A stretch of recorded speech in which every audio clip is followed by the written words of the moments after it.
Muy bien, hermanos, vamos a continuar entonces con la entrada triunfal y eventos que conducen a la Pascua. Bien importante ese punto. Y vamos a estar viendo la entrada triunfal de Jesús en Jerusalén. Luego vamos a ver la segunda purificación del templo y la higuera marchita. Luego vamos a ver la explicación de la higuera. Luego el registro de Juan de la enseñanza pública de Jesús. Luego el desafío a la autoridad del Señor.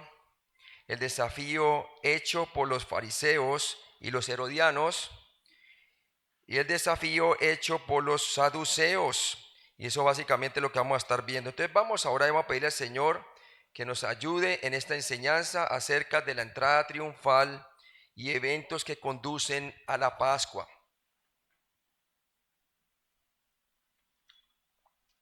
Padre Celestial, gracias por este día, Señor. Ayúdanos a entender tu palabra, Señor, para que nosotros podamos ver claramente cómo tú estabas dispuesto a ir a Jerusalén y sabías muy bien lo que te iba a acontecer, Señor. Y gracias, Padre, porque tú dijiste en el libro de Hebreos, porque sacrificio y ofrenda no quisiste, mas me preparaste cuerpo. He aquí vengo a hacer tu voluntad, Señor. Ayúdanos a entender los eventos que llevaron prácticamente a la entrada triunfal de Cristo y los eventos que condujeron a la Pascua, Padre. Gracias por tu palabra, Señor. Ayúdanos con el poder de tu Espíritu Santo. Necesitamos la iluminación de la Escritura, Señor, para que podamos ver en la persona de Cristo realmente nuestras vidas identificadas, Señor, muertas al pecado y vivas para con Dios en Cristo Jesús, Señor nuestro. Bendice tu palabra, Señor. En Cristo Jesús te lo pedimos. Amén.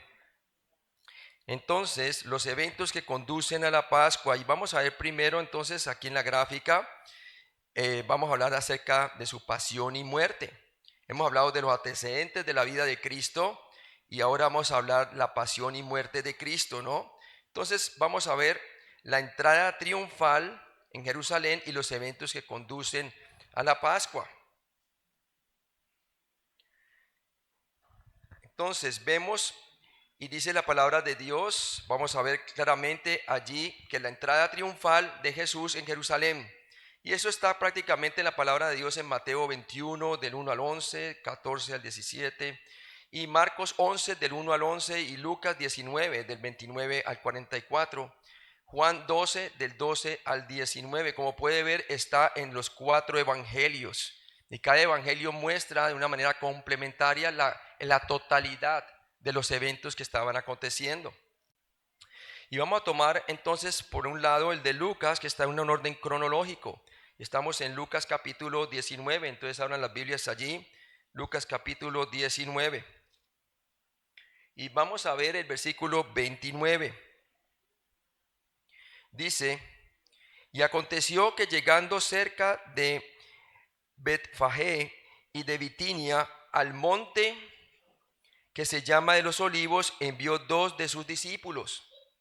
Jesús envió a 2 de sus discípulos, del griego apostello, de la palabra apostello significa enviar o alguien para un propósito específico e implica ir con la autoridad del que lo envió. Esa es la palabra que sacamos nosotros para los discípulos, ¿verdad? Lo que es como una raíz, como lo que fuera apóstoles, ¿verdad? Enviado. Entonces vemos claramente que el Señor los estaba dirigiendo hacia allá.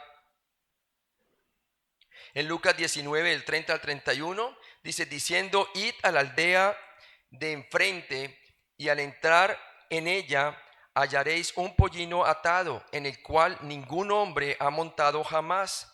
Desatadlo y traedlo, y si alguien os preguntare, ¿por qué lo desatáis? Le responderéis así, porque el Señor lo necesita. Tenemos bien claro aquí que Jesús les mandó a buscar algo inusual. Les dijo que si alguien los desafiara a llevárselo, tenían la autoridad para decirle que el Señor lo necesitaba. Mateo 21 del 4 al 5. Todo esto aconteció para que se cumpliese lo dicho por el profeta cuando dijo, decid a la hija de Sión, he aquí tu rey viene a ti, manso y sentado sobre una asna, sobre un pollino, hijo de animal de carga. Estaba ya profetizado desde el Antiguo Testamento, según la profecía, ¿verdad? De aquí de la palabra de Dios que Él iba a venir y a hacer esa entrada triunfal.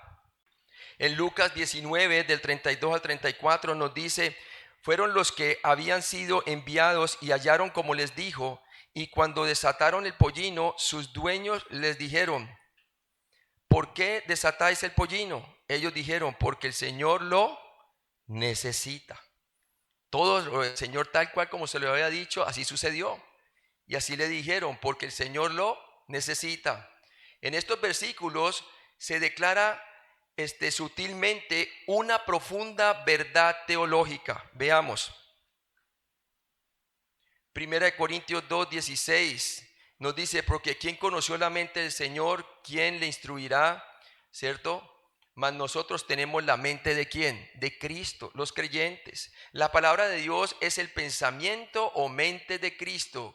¿Quién es Dios, verdad? Él es el Mesías. Jesús es el Mesías, quien es Dios.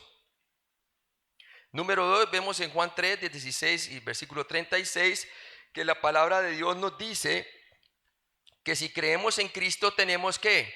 Vida eterna. Juan 3, 16, porque de tal manera amó Dios al mundo que ha dado a su Hijo unigénito para que todo aquel que cree en Él no se pierda, mas tenga vida eterna. Y también nos dice en Juan 3:36, el que cree en el Hijo tiene vida eterna, aquí ahora, pero el que rehúsa creer no verá la vida, sino que la ira de Dios está sobre él. La fe es la manera como nos apropiamos del sacrificio suficiente de Cristo, su muerte por nuestros pecados y resurrección. Una persona tiene que creer que Él es el Mesías, Dios encarnado, Emmanuel, Dios con nosotros, y que su obra consumada en la cruz es suficiente para darle vida eterna y perdón de pecados. Romanos 10, 17, Pablo lo dice bien claro, así que la fe es por el oír y el oír por la palabra de Dios, lo dice Romanos 10, 17. Y vemos claramente que la fe en la persona de Cristo es también la fe en la palabra de Cristo. Son sinónimos.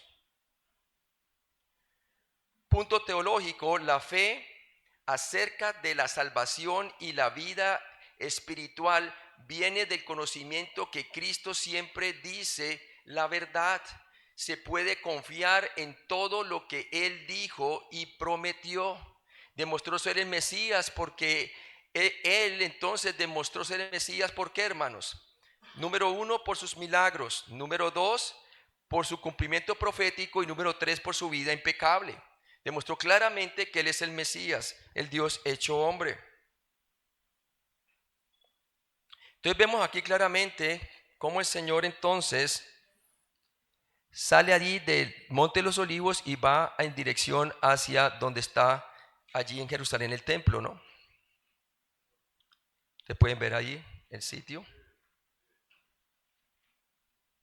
En Lucas 19:35, el animal nunca había sido montado, pero se sometió a su creador, tal cual como en el principio Dios mostró claramente que todos los animales se sujetaban a los pies de ¿quién? De Adán y Eva, antes de la caída. Ahora, hoy en día no es así, ¿verdad? Era un animal que jamás había sido montado, pero se sometió a su creador, mostrando que en la edad milenial todos los animales se sujetarán nuevamente a los pies del Creador y también a nosotros, ¿verdad? Los creyentes. Cambiará la naturaleza, ¿verdad? Dice que también que aún el mar muerto tendrá vida, dice la palabra de Dios, según la profecía de Ezequiel capítulo 40 al 48, hablando de la edad milenaria. Lucas 19:36, y vemos claramente allí que la palabra de Dios nos dice: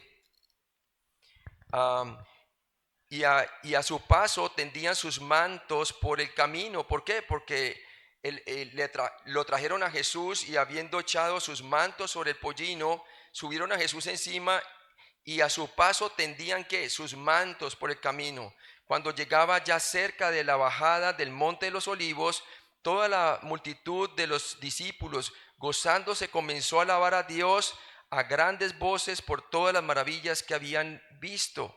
Montar un burro hizo hincapié en la humildad del Mesías en su primera venida. Tomó forma de siervo y dio su vida hasta la muerte, ¿verdad? Y muerte de cruz, nos dice la palabra de Dios, se humilló a sí mismo. Pero cuando venga por segunda vez, Él vendrá ¿en qué? En un caballo blanco, simbolismo de qué? De que Él viene a juzgar a todos aquellos quienes no recibieron el amor de la verdad para ser salvo.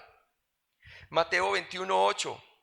Y la multitud, que era muy numerosa, tendía sus mantos en el camino, y otros cortaban ramas de los árboles y las tendían en el camino. Las palmas fueron muestras de regocijo, como lo dice Levítico 23:40 y Nehemías 8:15. Marcos 11:8. En Marcos 11:8 nos dice que también muchos tendían sus mantos por el camino y otros cortaban ramas de los árboles y las tendían por el camino. Los judíos utilizaban ramas de palmas para las celebraciones de victoria. Recuerde que ellos tenían en mente de que él era ¿qué? El libertador político de Israel. La gran mayoría de ellos lo veían así. Solo una minoría lo reconocía como el Mesías. Juan 12:13. Tomaron ramas de palmera y salieron a recibirle y clamaban: Hosana, bendito el que viene en el nombre del Señor, el Rey de Israel. La multitud, fácilmente influenciada, usó palmas en un intento equivocado de resolver sus problemas políticos, porque ellos buscaban un Mesías gobernante, no buscaban el sufriente siervo de Dios, como lo dice Isaías 52:13 al capítulo 53:12, ¿verdad? Que habla de los sufrimientos del siervo de Jehová. ¿Te acuerdas cuando dice allí en el versículo 13 de Isaías 52: He aquí que mi siervo será prosperado, será engrandecido y exaltado y será puesto muy en alto? Como se asombraron de ti muchos, de tal manera fue desfigurado de los hombres su parecer y su hermosura más que la de los hijos de los hombres. Así asombrará él a muchas naciones. Los reyes cerrarán ante él la boca, porque verán lo que nunca les fue contado y entenderán lo que jamás habían oído. ¿Quién ha creído nuestro anuncio? Isaías 53:1. Y sobre quién se ha manifestado el brazo de Jehová. Subirá cual renuevo delante de él y como la raíz de tierra seca. No hay parecer en él ni hermosura le veremos, mas sin atractivo para que le deseemos. Despreciado y desechado entre los hombres, varón de dolores, experimentado en quebranto, y como que escondimos de él el rostro, fue menospreciado y no lo estimamos. Así fue, hermanos. No lo estimaron. ¿Por qué? No reconocieron que ciertamente Él llevó sobre sí mismo las enfermedades, sus pecados. Pero a lo suyo vino y los suyos no le recibieron. Esperaban un libertador político, no uno sufriente. Lucas 19:37. Vemos claramente que dos grupos de personas estaban en la multitud. Estaban en la multitud. Los peregrinos que habían viajado a la fiesta de la Pascua y los habitantes de Jerusalén. Dice ahí claramente: cuando llegaron ya cerca de la bajada del monte de los olivos, toda la multitud de los discípulos, gozándose, comenzó a alabar a Dios a grandes voces por todas las maravillas que había hecho. Mateo 21:9. Y la gente que iba delante y la que iba detrás aclamaba diciendo: Hosana al Hijo de David, bendito el que viene en el nombre del Señor, hosana en las alturas. La multitud combinó tres términos para comunicar su deseo para que Jesús cumpliera con sus expectativas mesiánicas. Hosana significa: sálvanos por favor, sálvanos por favor. Yeshua, es decir, la liberación y la seguridad.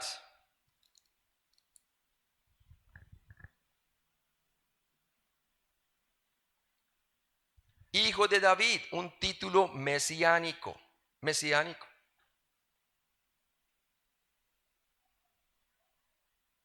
Lucas 19:38, diciendo: bendito el Rey que viene en el nombre del Señor, paz en el cielo y gloria en las alturas.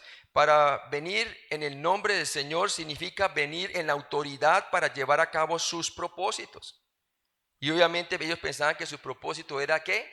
Despojar al gobierno romano de su poder y establecer su reino ahí mismo. Salmo 118, 26 habla acerca de lo que significa en el nombre del Señor, ¿no?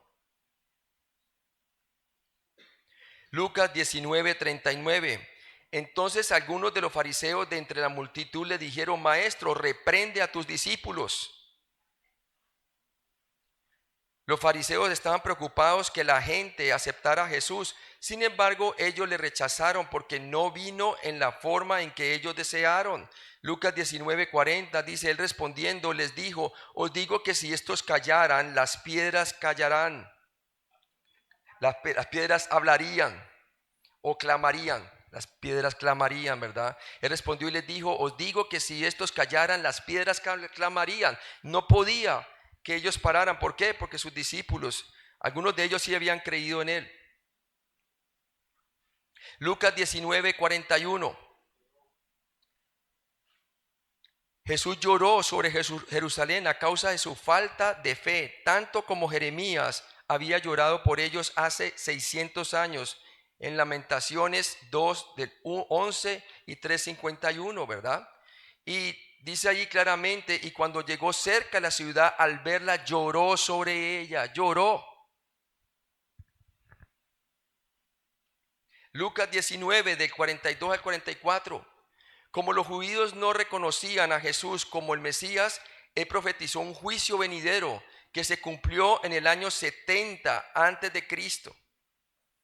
Y fue claro eso, más diciendo: oh, si también tú conocieras a lo menos en este tu día lo que es para tu paz.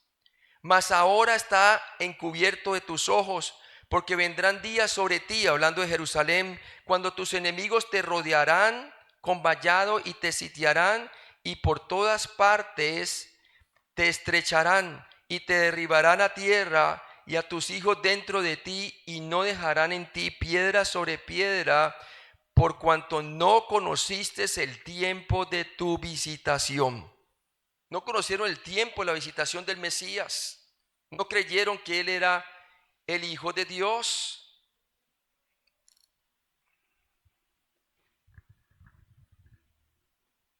La segunda purificación del templo, ahora veamos eso, ¿verdad? Ahí vemos su entrada triunfal. Sin embargo, la gran mayoría estaban esperando un rey libertador. Y vamos a ver después que esa misma persona que decían Hosana, que viene en el nombre del Señor, ellos serían los mismos que estarían diciendo crucifíquenle, ¿verdad? Entonces ahora vamos a ver la segunda purificación del templo y la higuera marchita. Nos dice la palabra de Dios allí, eso está en Mateo 21, del 12 al 13, 18 al 22, Marcos 11, del 12 al 26 y Lucas 19, del 45 al 48. Y vamos ahí a nuestro texto en Marcos capítulo 11, ¿verdad? En Marcos capítulo 11 y vamos a ver qué nos dice la palabra de Dios. En Marcos capítulo 11. ¿Verdad? Y vemos claramente que dice allí en el 11, versículo 12, al día siguiente cuando salieron de Betania tuvo hambre. El día después de la entrada triunfal, Jesús regresó a Jerusalén después de haber estado con sus amigos en Betania. Marcos 11, 13. Y viendo de lejos una higuera que tenía hojas, fue a ver si tal vez hallaba en ella algo, pero cuando llegó a ella nada halló sino hojas, pues no era tiempo de higos. Entonces Jesús dijo a la higuera: nunca más coma nadie fruto de ti. Y lo oyeron sus discípulos. En Israel las cosechas de higos era como en junio y agosto. Alrededor de marzo aparecieron los subdesarrollados higos y las hojas. Marcos 11, 14. Entonces Jesús dijo a la higuera: nunca jamás coma nadie fruto de ti. Y lo oyeron sus discípulos. Por el bien de los discípulos, Jesús maldijo la higuera. Más tarde él lo usaría para enseñarles una lección importante. Marcos 11, del 15 al 16. Por segunda vez Jesús expulsó a los mercaderes del templo y volcó las mesas de los cambistas. Esta vez impidió que la gente usara el patio del templo como un acceso directo para llevar su mercancía a otra parte de la ciudad. Esta es la segunda vez que Jesús limpiaba el templo. Marcos 11, 17. Y les enseñaba diciendo, no está escrito, mi casa será llamada casa de ¿qué? De oración para todas las naciones, mas vosotros la habéis hecho cueva de ladrones. Cueva de ladrones. Ya había pasado bastante tiempo entre la primera limpieza del templo al principio de su ministerio y esta al final de su ministerio, y sin embargo seguía siendo cueva de ladrones porque habían rechazado su mensaje. Entonces el templo se suponía que era un lugar de culto. Lamentablemente los líderes religiosos lo habían convertido en un mercado de robo. Entonces vemos aquí en el mapa, ¿verdad? Que ahí fue que hizo el Señor la limpieza del templo. Entró allí y hizo la limpieza del templo. La segunda limpieza. Marcos 11, del 18 al 19. Y lo oyeron los escribas y los principales sacerdotes y buscaban cómo matarle, porque le tenían miedo, por cuanto todo el pueblo estaba admirado de su doctrina. Pero al llegar la noche, Jesús salió de la ¿qué? De la ciudad. Jesús salió de la ciudad. El complot para matar a Jesús se intensificaba a medida que los líderes religiosos temían cada vez más de su influencia sobre la responsiva multitud. Marcos 11, del 20 al 21. Y nos dice, y pasando por la mañana, vieron que la higuera se había secado desde las raíces. Entonces Pedro, acordándose, le dijo, maestro, mira, la higuera que maldijiste se ha ¿qué? Secado. Al día siguiente Pedro señaló la higuera que Jesús había maldecido, se había secado desde las raíces. En Mateo 21, el 19 al 20, vemos claramente lo que dice, y viendo una higuera cerca del camino, vino a ella y no halló nada en ella, sino hojas solamente. Y le dijo, nunca jamás nazca de ti fruto, y luego se secó la higuera. Viendo esto, los discípulos decían maravillándose, ¿cómo es que se secó enseguida la higuera? El relato de Mateo es diferente al de Marcos, pero sin contradicciones. La tendencia de Mateo fue resumir los acontecimientos. Por eso los evangelios son ¿qué? Complementarios. Entonces vemos aquí claramente que el Señor, pues, ahí fue que fue su camino desde Betania hasta el templo, ¿no? Marcos 11, 22. En lugar de explicar el significado de la higuera marchita, Jesús enseñó el principio de la fe en el carácter de Dios como el fundamento de toda oración. Respondió Jesús y les dijo, tened fe en ¿qué? En Dios. Tened fe en Dios. Marcos 11, el 23 al 25. Porque de cierto os digo que cualquiera que dijere a este monte, quítate y échate en el mar, y no dudare en su corazón, sino creyere que será hecho lo que dice, lo que diga le será hecho. Por tanto os digo que todo lo que pidiereis orando, creed que lo recibiréis y os vendrá. Y cuando estéis orando, perdonad si tenéis algo contra alguno, para que también vuestro Padre que está en los cielos os perdone a vosotros vuestras ofensas. Ahora vamos a ver la explicación de la higuera, ¿verdad? La higuera debe entenderse a la luz de las observaciones anteriores de Jesús y tener mucho cuidado de no ir a interpretar de una manera que nada tiene que ver con el contexto. Siempre interpretamos la Biblia de una manera histórico, literal, contextual, gramatical. La higuera debe entenderse entonces a la luz de las observaciones anteriores. Cuando las hojas jóvenes aparecieron en la primavera, cada higuera fértil tenía algunos higos, a pesar que la temporada de los higos comestibles no había llegado. Cuando las hojas se desarrollaron por completo, la fruta debe haber madurado. Un árbol con hojas, pero sin fruto, estaría estéril durante toda la temporada. Por lo tanto, Jesús maldijo la higuera por su engaño, presagiando el juicio de Dios sobre la nación judía infructuosa. ¿La falta de qué? De fe, o la falta de creyentes. Cuando Él llegó, vio que ellos no tenían fe en lo que decían las escrituras. Las tradiciones de los ancianos, la tradición oral había tomado preponderancia sobre las escrituras. Lo mismo pasa hoy en día con las iglesias, ¿verdad? En donde las tradiciones de los hombres se predican como si fueran palabras de Dios, invalidando ¿qué? La palabra de Dios. Y obviamente, sin la palabra de Dios, las personas no podían ser salvas. La higuera representa la nación de Israel. La higuera llena de hojas parecía gozar de buena salud, pero en realidad no dio fruto.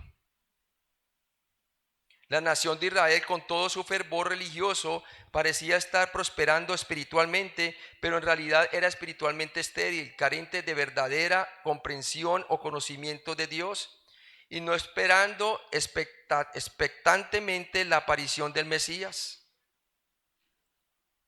Cometieron la blasfemia contra el Espíritu Santo, atribuyéndole al Mesías que las obras que hacía las hacían en nombre de Beelzebú, príncipe de los demonios. Y desde entonces Israel quedó bajo la maldición de Dios, y el Señor declaró pues que la destrucción del templo era inminente, y que también que la ciudad de Jerusalén iba a ser asolada y muchos iban a morir. Y eso es lo que ocurrió en el año 70 después de Cristo, ¿verdad? Y más bien el reino quedó pospuesto para una generación que produzca sus frutos.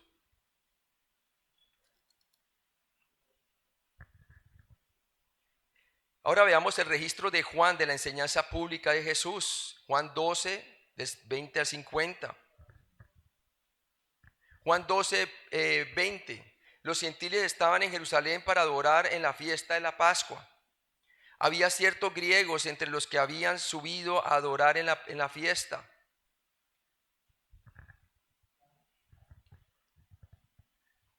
Juan 12, 21. Estos pues se acercaron a Felipe, que era de Bethsaida de Galilea, y le rogaron diciendo: Señor, quisiéramos ver a Jesús. Sorprendentemente, a diferencia de los judíos, estos gentiles no buscaron una señal o un signo, sino simplemente querían ver a Jesús. Porque ¿qué buscaban los griegos? Los griegos buscaban sabiduría o conocimiento. ¿Qué buscaban los judíos? Los judíos buscaban señal. ¿Qué buscaban los romanos? Buscaban poder y gloria. Y en todas estas tres características se resume el evangelio de la persona de Cristo. En él está que la sabiduría de Dios, la señal de que él era el Mesías, ¿verdad? ¿Y qué más? ¿Y qué? Y el poder de Dios en el evangelio de nuestro Señor Jesucristo. Amén. Entonces vemos claramente que, sorprendentemente, a diferencia de los judíos, estos querían ver a Jesús. Juan 12, 22. Felipe fue y se lo dijo a Andrés. Entonces Andrés y Felipe se lo dijeron a Jesús. Felipe y Andrés estaban a menudo juntos. Andrés a menudo trajo la gente a Jesús. Era evangelista, le gustaba hablar de Jesús. Y vemos que aún en el principio del ministerio de Jesús así sucedió. Juan 12, 23. Jesús le respondió diciendo: ha llegado la hora para que el Hijo del Hombre sea glorificado. Ahí comenzó él a decirles exactamente, comenzaba a develarles a ellos realmente cuál iba a ser su destino, la cruz, ¿verdad? Donde decía ser glorificado en la cruz. Como los gentiles lo estaban buscando, Jesús dijo que el momento de su crucifixión había llegado. Juan 12, 24. Y vemos claramente: de cierto digo que si el grano de trigo no cae en la tierra y muere, queda solo, pero si muere lleva mucho fruto. Gloria a Dios, que a través de su muerte pagó toda nuestra condena Y por lo tanto, nosotros somos el fruto de Él cuando creemos en Cristo. Amén. La muerte de de las semillas de trigo es necesaria para una cosecha. De la misma manera, la muerte del Mesías era necesaria para una gran cosecha espiritual. Primera de Corintios capítulo 15, 20, 23 y 36 dice: mas ahora Cristo ha resucitado de los muertos, primicia de los que durmieron es hecho. Versículo 23: pero cada uno en su debido orden, Cristo las primicias, luego los que son de Cristo en su venida. Amén. 36 dice: necio, lo que tú siembras no se vivifica si no muere antes. Jesucristo tenía que pagar por el precio nuestro para que hubiera una gran cosecha. Juan 12, del 25 al 26. El que ama su vida la perderá, y el que aborrece su vida en este mundo para vida eterna la guardará. Si alguno me sirve, sígame, y donde yo estuviere, allí también estará mi servidor. Si alguno me sirviere, mi Padre le honrará. ¿Cuántos quieren ser honrados por el Padre? Amén. Sirviendo a Cristo, así es. Perder la vida en el servicio a Cristo requiere la muerte a uno mismo con el fin de glorificar al Padre. Cada vez que nosotros nos consideramos pues muertos al pecado y vivos para con Dios en Cristo Jesús nuestro, estamos tomando su cruz y le estamos sirviendo para que el Padre sea honrado. Jesús dijo que su alma estaba turbada en Juan 12, 27. Ahora está turbada mi alma, y qué diré: Padre, sálvame de esta hora. Mas para esto ha llegado a esta hora. He llegado a esta hora, ¿no? Para esto he llegado a esta hora. Jesús dijo que su alma estaba turbada. El alma de Jesús estaba profundamente preocupado al pensar en la separación del Padre en la cruz y a experimentar por primera vez la separación del Padre como humano en una cruz. Y como humano perfecto que iba a asumir el lugar del sacrificio, cuando el Padre lo tratara a él como si fuera el pecador que cometió nuestros pecados. Tremendo eso. Imagínese usted. Juan 12, 28. Padre, glorifica tu nombre. Entonces vino una voz del cielo: lo he glorificado y lo glorificaré otra vez. Al centrarse en la meta, el alma del Señor fue estabilizado. Luego oró y recibió una respuesta inmediata por parte del Padre en el cielo. Amén. ¿Eh? El Padre estaba ahí con él en esa hora. Juan 12, 29. Y la multitud que estaba allí había oído la voz, decía que había sido un trueno. Otros decían: un ángel le ha hablado. El pueblo entendió mal la respuesta del Padre, otra indicación del rechazo de la nación del Mesías. Ya no entendían nada, ¿verdad? Porque no habían creído en él. Juan 12, 30. Respondió Jesús y dijo: no ha venido esta voz por causa mía, sino por causa de vosotros. La voz del Padre verificó a Jesús como el Mesías. El Padre aprobando la obra que estaba por hacer el Mesías en sustitución por nuestros pecados, siendo aprobada por Dios el Padre.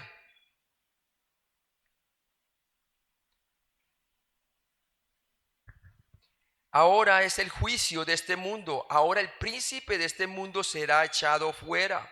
El juicio de Cristo, griego crisis, en la cruz fue el propósito principal por su primera venida, de su primera venida. La cruz resultó en el juicio de Satanás, el príncipe de este mundo. Amén. Juan 12, 32a. Y dice la palabra de Dios allí: y yo, si fuere levantado de la tierra, ahí está la cruz, a todos atraeré a mí mismo. Estar levantado fue la manera de Jesús para explicar su muerte en la cruz, que él sufrió voluntariamente en nombre de todo el mundo. Juan 3:14 lo dice bien claro: y como Moisés levantó la serpiente en el desierto, así es necesario que el Hijo del Hombre sea levantado, como le dijo a Nicodemo, ¿verdad? Nicodemo tenía que creer que él era el Mesías, el Hijo de Dios, que descendió del cielo y que está en el cielo, que Él es deidad, y su obra, que sería levantado en una cruz, para que todo aquel que en Él crea no se pierda, mas tenga que vida eterna. Juan 12, 32b, la palabra el cuo, atraer, fue utilizado en otras 4 ocasiones en el Evangelio de Juan, porque dice claramente allí acerca de esto, ¿verdad? Atraer hacia sí mismo.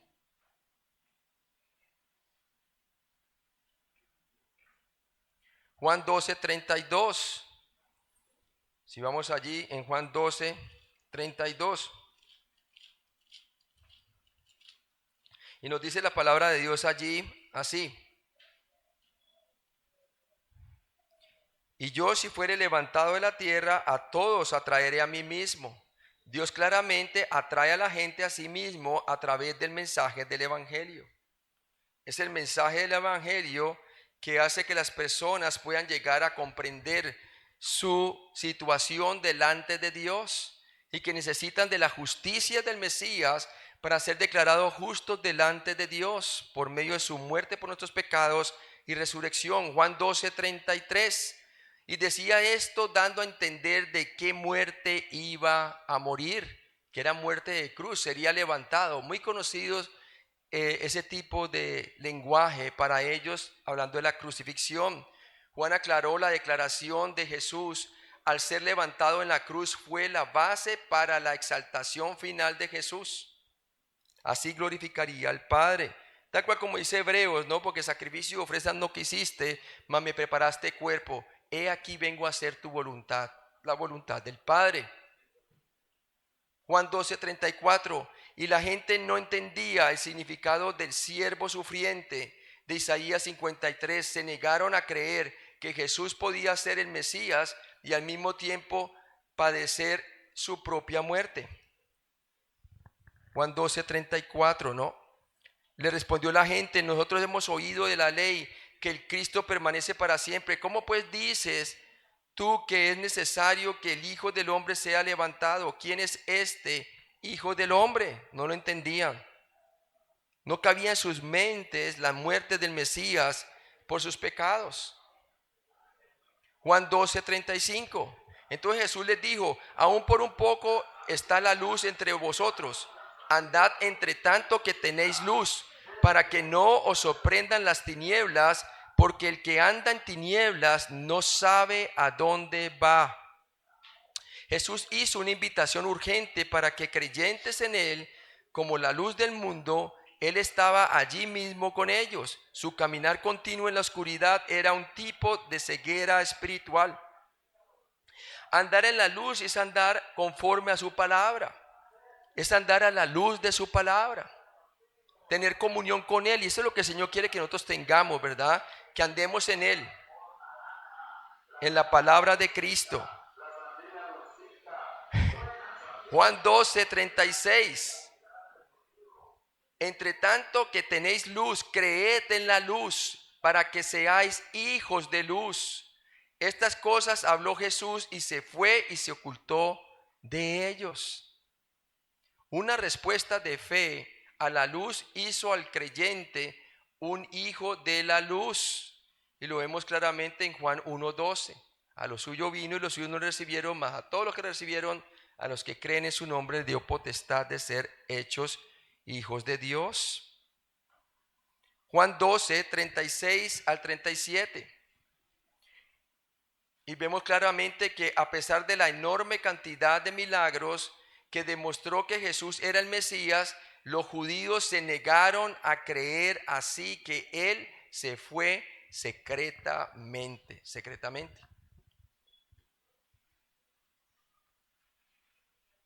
Juan 12, 38. Para que se cumpliese la palabra del profeta Isaías que dijo: Señor, ¿quién ha creído nuestro anuncio? ¿Y a quién se ha revelado el brazo del Señor? La liberación espiritual había llegado a Israel y ellos plenamente la rechazaron. La rechazaron. Juan 12, 39 al 41.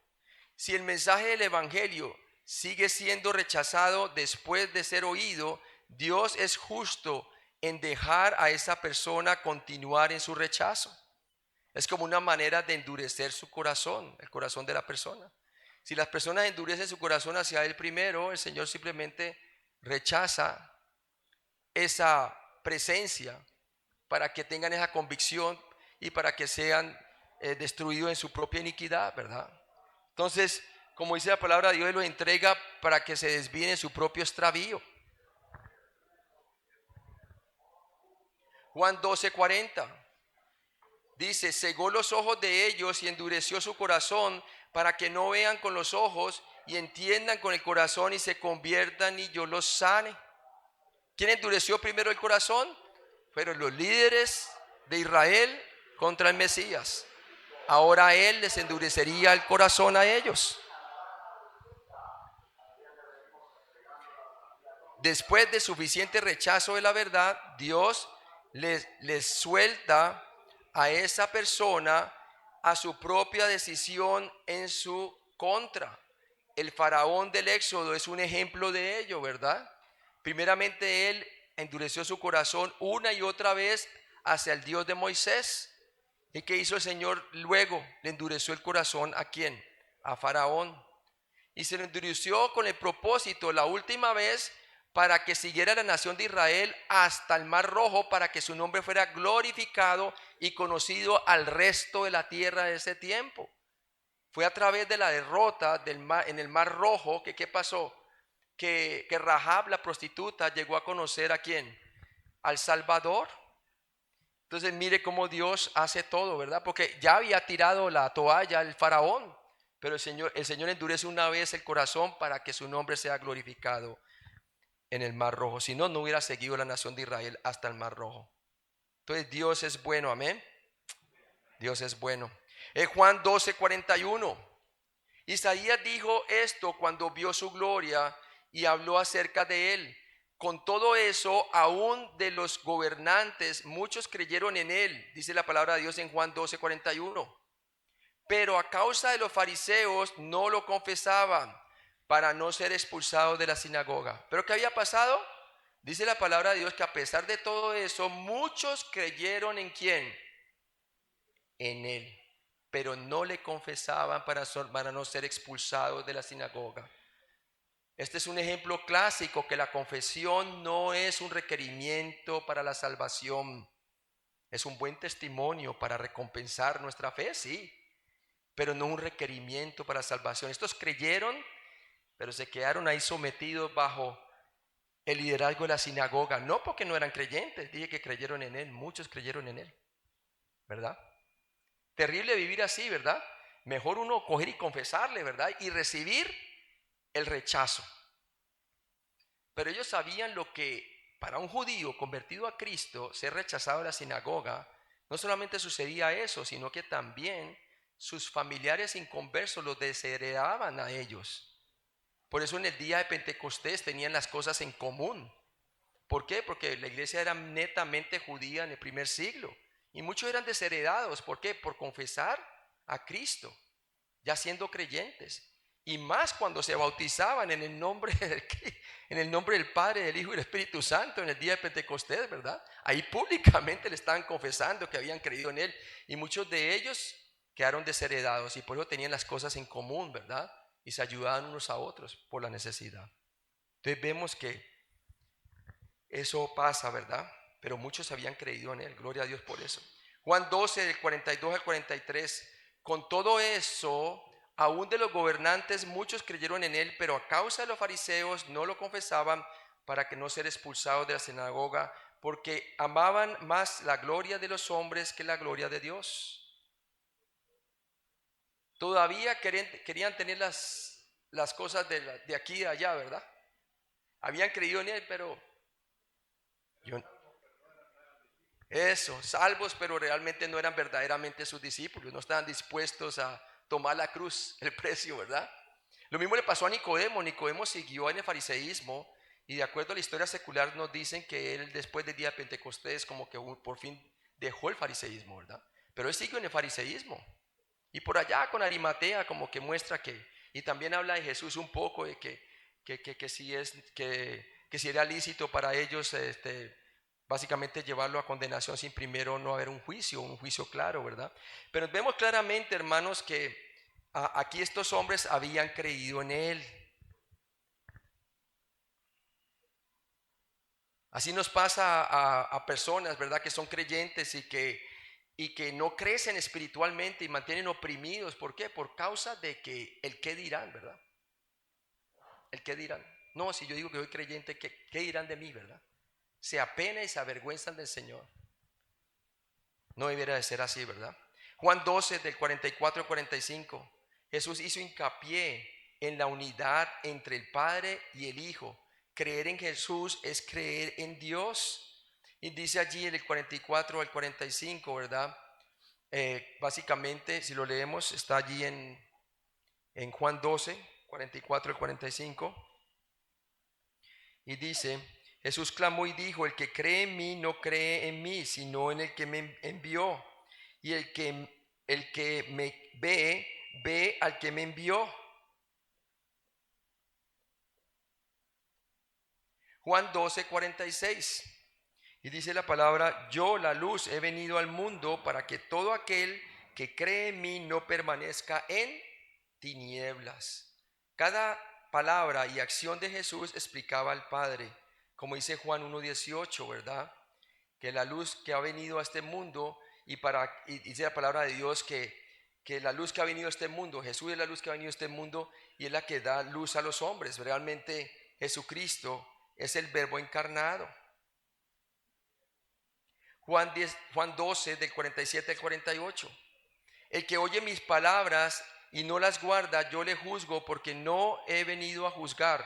Yo no le juzgo porque no he venido a juzgar al mundo, sino para salvar al mundo. El que me rechaza y no recibe mis palabras, tiene quien le juzgue la palabra que he hablado. Ella le juzgará en el día que postrero. Jesús enfatizó el propósito de la gracia de la primera venida, pero señaló que los que le rechazaron la verdad enfrentan el juicio. Juan 12, del 49 a 50. Jesús siempre afirmó que su mensaje era del Padre que lo envió y que tenía completa autoridad divina. Dice, porque yo no he hablado por mi propia cuenta. El Padre que me envió, Él me dio mandamiento de lo que he de hacer, he de decir y de lo que he de hablar. Y sé que su mandamiento es vida eterna. Así pues, lo que yo hablo, lo hablo como el Padre me lo ha dicho. Entonces aquí vemos los evangelios y el rechazo de la luz. El mensaje de Jesús constantemente iba de mano con su mensaje del Padre, desafiándoles a responder para que creyeran. Mientras más luz mostraba a Cristo, mayor que animosidad se desarrolló especialmente entre los líderes religiosos. Sí, la luz tiene algo bien en particular, ¿verdad? Que revela las malas obras que ellos estaban haciendo y necesitaban el perdón de Dios, pero obviamente ellos pensaban que no necesitaban el perdón de Dios y mucho menos un Mesías. El rechazo de Israel hacia su Mesías resultó en la crucifixión, a través de la cual Dios proveyó la salvación para el mundo que entero. Muy bien. Ahora vemos el desafío de la autoridad del Señor. En Mateo 21:23, si vamos allá a Mateo 21:23, eso es lo que estamos viendo aquí. El desafío a la autoridad del Señor. Muy bien. Y dice Mateo 21:23. Cuando vino al templo, los principales sacerdotes y los ancianos del pueblo se acercaron a él mientras enseñaba y le dijeron, ¿con qué autoridad haces estas cosas? ¿Y quién te dio esta autoridad? Las preguntas de los líderes religiosos implicaban que no estaban de acuerdo con las acciones de Jesús porque él no tenía autoridad legítima.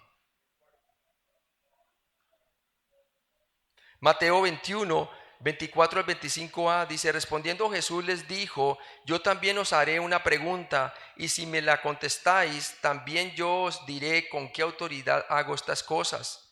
Y les preguntó, ¿el bautismo de Juan de dónde era? ¿Del cielo o de los hombres? En lugar de responder a sus preguntas, Jesús los desafió. Su pregunta a ellos tenía que ver con la autoridad de Juan el Bautista. Mateo 21, del 25b al 26. Ellos entonces discutían entre sí diciendo, si decimos del cielo, nos dirá, ¿por qué pues no lo creísteis? Pues si venía de Dios, ¿verdad? Y si decimos de los hombres, tememos al pueblo porque todos tienen a Juan por profeta. Estaban bien atrapados, ¿verdad? Atrapados. Este brillante desafío de Jesús los puso en un dilema. Tuvieron que admitir su falta de fe o arriesgarse a provocar a la gente. Mateo 21, 27. Y respondiendo a Jesús dijeron, no sabemos. Se fueron por lo neutro, ¿verdad? No sabemos. Y él también les dijo, tampoco yo os digo con qué autoridad hago estas cosas. Lo que quisieron simplemente es evadir responder, ¿verdad? Porque sabían que ni uno ni lo otro podían decir, porque obviamente no creían en él. Debido a que se negaron a responder al desafío de Jesús, él se negó a responder al suyo, porque él sí venía del cielo, el pan que desciende del cielo. Y también el de Juan descendía del cielo, porque fue enviado por el profeta Malaquías, ¿verdad?, para preparar el camino del Señor. Mateo 21, del 28 al 31, Jesús usó una parábola para ilustrar su rechazo tanto del ministerio de Juan el Bautista como el suyo. Dice, pero ¿qué os parece?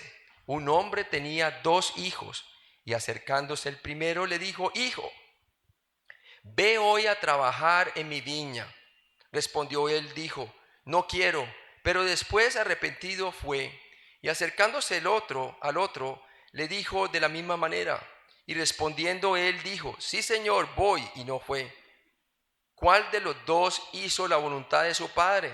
Dijeron ellos, el primero. Jesús les dijo, de cierto os digo que los publicanos y las rameras van delante de vosotros al reino de Dios.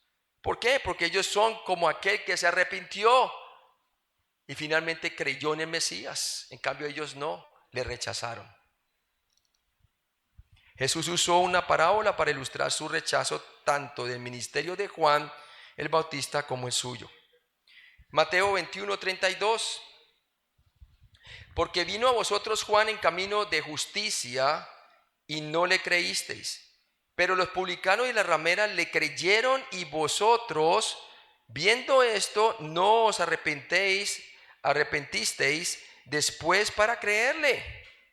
Rechazaron el mensaje de Juan el Bautista, también el de Cristo. Ahora vamos a pasar al desafío hecho por los fariseos a los herodianos. El desafío hecho por los fariseos a los herodianos, ¿verdad? Y dice Marcos 12, del 13 al 17. Y le enviaron algunos de los fariseos y de los herodianos para que le sorprendieran en alguna palabra. Viendo ellos le dijeron, maestro, sabemos que eres hombre veraz y que no te cuidas de nadie, porque no miras las apariencias de los hombres, sino que con verdad enseñas el camino de Dios. ¿Es lícito dar tributo a César o no? ¿Daremos o no daremos? Marcos 12:13. Hombres que eran probablemente parte del Sanedrín, las autoridades gobernantes de los judíos, llegaron para atrapar al Señor en una declaración equivocada. Marcos 12:14a. Si estos dirigentes habían creído su propia declaración sobre la veracidad de Jesús, no habrían estado tratando de atraparlo. Marcos 12, del 14b al 15a. La cuestión fiscal era una pregunta teológica declarada de una manera que obligaría a Jesús a negar su deber, ya sea a Dios o al César. Lo que querían era sorprenderle de alguna manera contra el César para deshacerse de él, ¿verdad? O también blasfemando a Dios de alguna manera, ¿no? Marcos 12:15b. Conscientes de su hipocresía, Jesús les ordenó que le trajeran una moneda.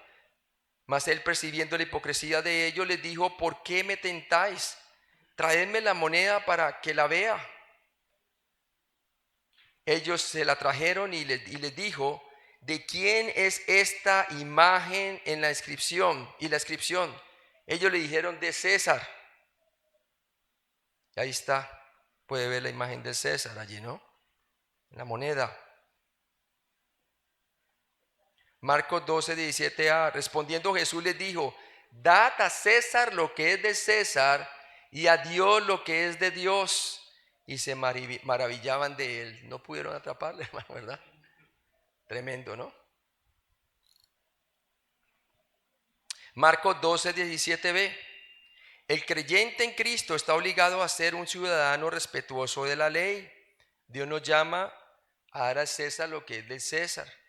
Tributo al que hay que darle tributo, dice la palabra de Dios. Al que impuesto, impuesto. Al que respeto, respeto. Al que honra, honra. Marcos 12:17c. Si un gobierno hace demandas que contradicen los mandamientos de la Biblia, la obligación del creyente es seguir la de Dios, como Daniel capítulo 6, ¿verdad? Que muestra muy claramente que Daniel se sometió a Dios en lugar del rey. Hay sus excepciones, claro que sí, cuando viola principios bíblicos. Ahora veamos el desafío hecho por los saduceos. Recuerde que los saduceos no creían en la resurrección, ¿verdad? Llegando entonces algunos de los saduceos, los cuales niegan haber resurrección, le preguntaron. Los saduceos aceptaron solo aquellas partes de la palabra de Dios con los que estaban de acuerdo con su falso sistema teológico, que únicamente creían que el Pentateuco, no creían el resto del Antiguo Testamento, solamente el Pentateuco. No creían en la resurrección, no creían en el juicio final, no creían en esas cosas, ¿verdad? Lucas 20:28, diciendo: Maestro, Moisés nos escribió: si el hermano de alguno muriere teniendo mujer y no dejare hijos, que su hermano se case con ella y levante descendencia a su hermano.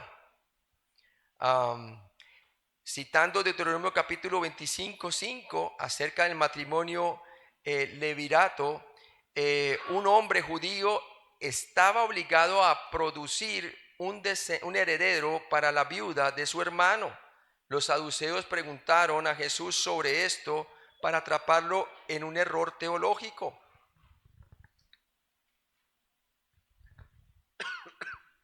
Lucas 20, del 29 al 33, esta situación hipotética era altamente improbable.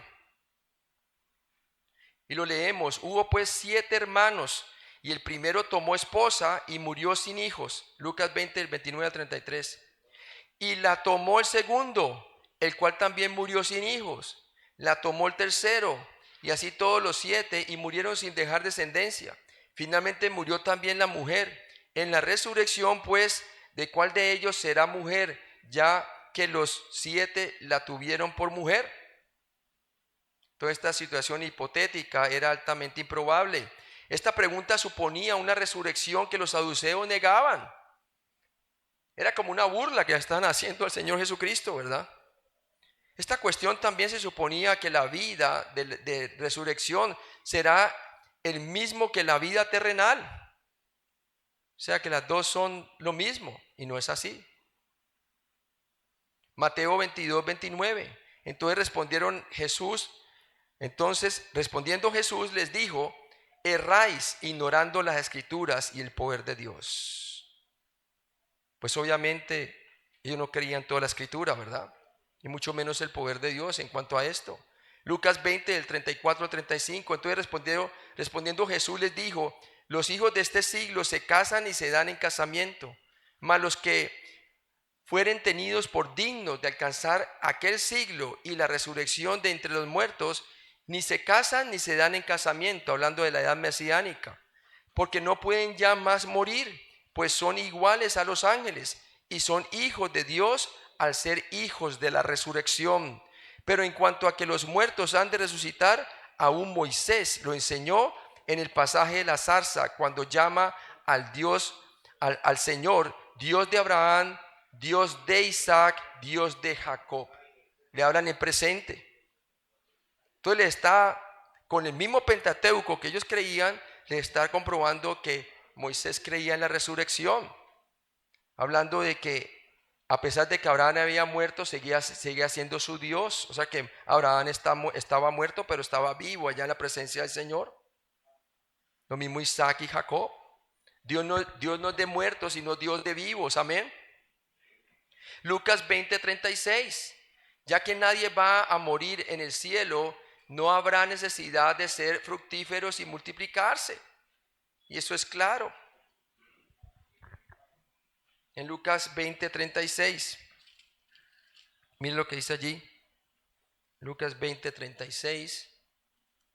Porque no pueden ya más morir, pues son iguales a los ángeles y son hijos de Dios al ser hijos de la resurrección. Ya que nadie va a morir en el cielo, no habrá necesidad de multiplicarse. Lucas 20:37, Jesús argumenta de una porción de la escritura aceptado por los saduceos, pues estaba dentro del Pentateuco. Cuando dice Moisés que enseñó que el pasaje de la zarza, cuando llama al Señor Dios de Abraham, Dios de Isaac, Dios de Jacob. No dice Dios que era de Abraham, Dios no, sino Dios de. Amén. Presente. Lucas 20:38. Porque Dios no es Dios de muertos, sino de vivos, pues para Él todos viven. Todos viven. Desde el punto de vista de saduceo, Abraham, Isaac y Jacob eran extintos para Dios, eran extintos, pero Dios había dicho en esencia: yo soy ahora mismo el Dios de Abraham, el Dios de Isaac y el Dios de Jacob. Lucas 20:39 al 40. Respondiendo algunos de los escribas, dijeron: Maestro, bien has dicho. Y no osaron preguntarle nada más. A pesar de los escribas despreciaron a Jesús, a pesar de que los escribas despreciaron a Jesús, disfrutaron de su refutación del argumento de los saduceos. Mateo 22:33. Oyendo esto, la gente se admiraba de su doctrina. Y aquí terminamos esta parte, ¿verdad? Tremendo ver esto, cómo el Señor lo estaba preparando ya a ellos para su muerte, ¿verdad? Y cómo afrontaba entonces gran persecución. La última, ok, ahí está. Muy bien. Entonces ahora vamos a pedir al Señor que nos bendiga y vamos a tomar unos 15 minutos de descanso. No, todavía. A las 3, ok. Vamos a orar. Entonces, Padre Celestial, gracias por este día. Gracias por esta sección. Yo te pido de que tú nos bendigas las siguientes secciones, Señor, que sean para tu gloria, Señor.